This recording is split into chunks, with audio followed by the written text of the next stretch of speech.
কোন অবস্থাতে নামাজ ত্যাগ ইসলামে অ্যালাউড না। আপনি লক্ষ্য করুন, নামাজ আপনি দাঁড়িয়ে পড়তে পারছেন না, ইসলাম বলে বসে পড়ো।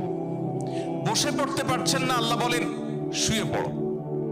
শুয়ে শুয়ে আপনি হাত পা নাড়াতে পারছেন না, ইসলাম আপনাকে নির্দেশ করছে মনে মনে তুমি নামাজ আদায় করো।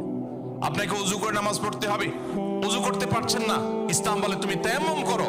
আপনি তায়াম্মুম করতে যদি অপারগ হন, তায়াম্মুমের ব্যবস্থা নাই, ওযুর ব্যবস্থা নাই, তাহলে যে অবস্থা আছেন সে অবস্থা আপনাকে নামাজ আদায় করতে হবে। নামাজের জন্য সতর ঢাকা ফরজ, কিন্তু এমন কোন পরিস্থিতিতে আছেন, আল্লাহ মাফ করুক, আপনার সতর ঢাকার ব্যবস্থা নেই, তাহলে ওই অবস্থায় আপনাকে নামাজ আদায় করতে হবে।